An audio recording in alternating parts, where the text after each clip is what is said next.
Before we get to that, let's talk about, just briefly, what evaluation looks like for Toastmasters. And just so that we're all on the same page, in case there's anyone who's relatively new to Toastmasters, or if there are guests here, when we evaluate in Toastmasters, we use the tell and sell approach, which means I tell you what I thought, and I try to sell you about why I was right about what I thought about your speech, right?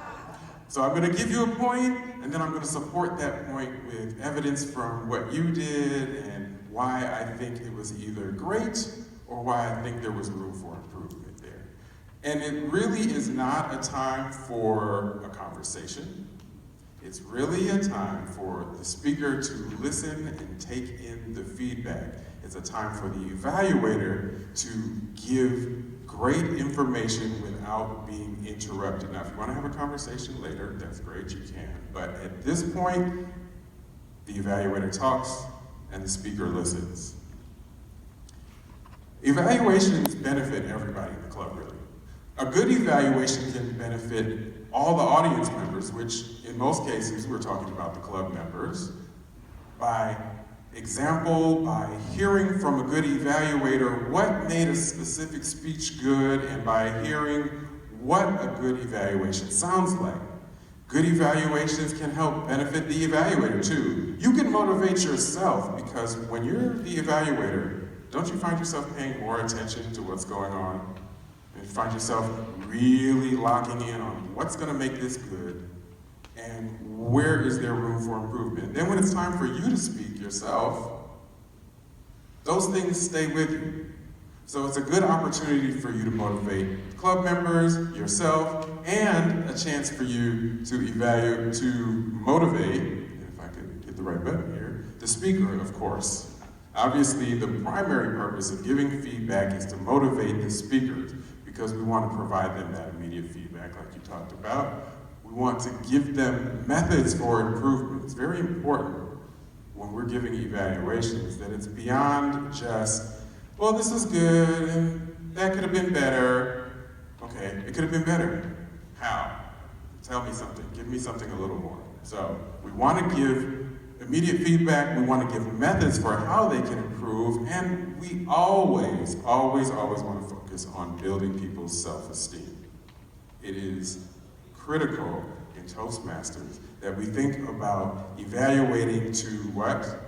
Motivate. We want to evaluate to motivate. So we want to make sure that we are not tearing people down, but that we're actually building them up. Now, that said, there are a few pitfalls we can avoid, hopefully. Some of these are fairly innocuous, just not necessarily all that helpful. And I call these evaluation characterizations. And the main reason I call them characterizations, well, honestly, it's because it rhymes. But really, if we're not careful, the characterizations can become caricatures. Like this first one.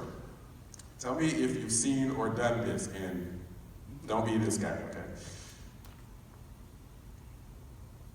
Did the speaker use good vocal variety? Yes. Did the speaker use good gestures that were effective? Yes, I think you did that. That's the teleprompter. Now, in all honesty, we probably all started at that point the first time we got up to give evaluations in Toastmasters, or at least I know I did. I had the manual in hand. I was more nervous giving my first evaluation than giving my first speech. And I just read off the list of questions and read everything that I had written for the answers. The thing is, you're going to give the speaker that manual back. They're going to see your written evaluation. This is a chance for you to really talk to them and give them something more. And I know Michonne is going to get up here in a few minutes and give us some really good information about exactly how to do that. The Bestie. Oh my God, you were so good. I loved your speech. It was perfect. There's absolutely nothing you could have done better. I just couldn't find anything to improve. Really? Nothing? Wow. And I haven't even got my CC yet. Awesome. There's always room for improvement, right? That's why we're here, to get better. Don't deprive the speaker of the opportunity to learn from their speech, the opportunity to find those areas that they can strengthen and grow. So don't be so afraid of someone not liking you that you won't give them critical feedback. The mimic. This one's innocuous, just not really helpful. You said blah, blah, blah, blah, blah. I like that. Then you said blah, blah, blah, blah, blah, blah, blah. That was pretty good too.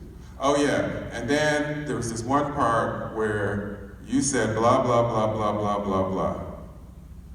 We heard the speech, we were all in the room. You don't have to repeat everything that the speaker said. Remember, you want to give your input about that speech and then support it, because you're going to tell and then sell. So tell and sell. Give them things that were strong, things that need to be improved, and then maybe use an example or two to support why it is you think that. The narcissist. Now, we're getting into an area where this is not just not helpful. These start to become a little toxic. The narcissist. I really love the part where you talked about your grandfather. That reminded me of the time that me and my grandpa went fishing. We went out to this lake and we stayed out there for hours and hours. We didn't catch anything, but oh my God, I had such a great... Wait a minute. How is this helping the speaker? Now, I don't personally know anyone who's done this, of course, no. I've never actually seen this, this is all theoretical. Right?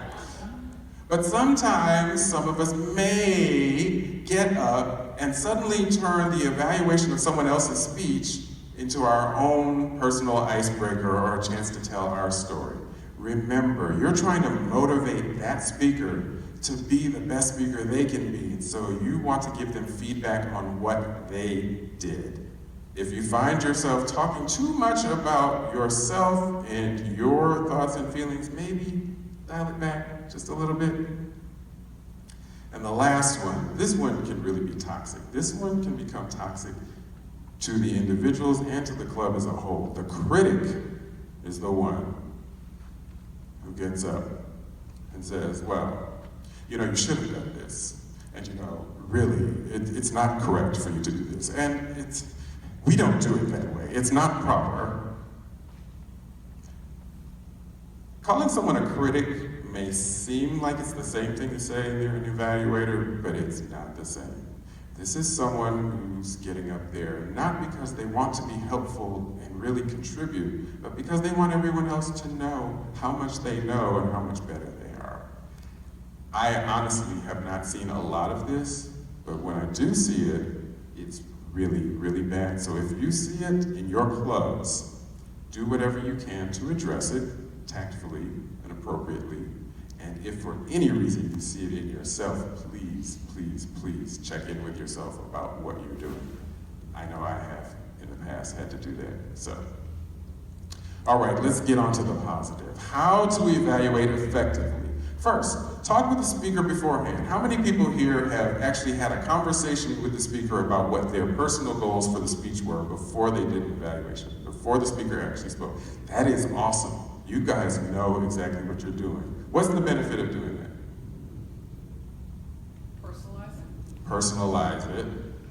Get to know the speaker's goals. You get to know the speaker's goals. Yes.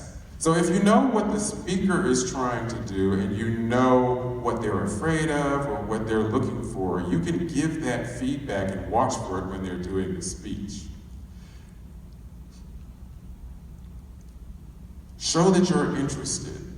This seems fairly obvious, but sometimes, I know we want to take notes as someone's speaking and make sure that we get everything down, but looking at a head that's down like this while you're speaking can be distracting, and it really doesn't help show that person that you're paying attention. And you may miss something they did visually that you would not have seen with your head down. So just show that you're interested while they're speaking. Be sure to personalize your language. Stay away from that whole thing we talked about with the critic, well, you should have done this, you should have done that. Talk about what that person did specifically and address that person specifically for their own strengths and weaknesses, not based on your personal standards. And evaluate the speech, not the person. What you did was effective because, or what you did could have been more effective because, not, well, you really weren't that good. Someone said that to me once. It really wasn't that good. It's like, okay, thank you. That was helpful and made me feel great. And always tied to that last one, you want to promote self-esteem because we evaluate to motivate. So we want to keep promoting people's self-esteem and make sure that they want to come back and do another speech.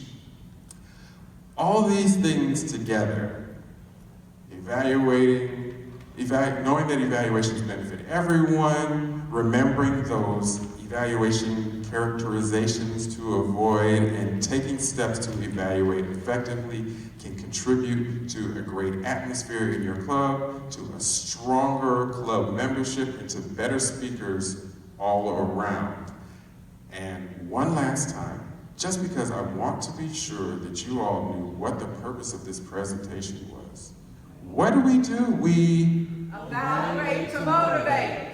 I'm not convinced. We Evaluate to motivate. evaluate to motivate. Wonderful. Thank you all so very much for your time and your energy. My information, if you have questions, is on the handouts and it's also right up here. Thank you very much, Madam Toastmaster.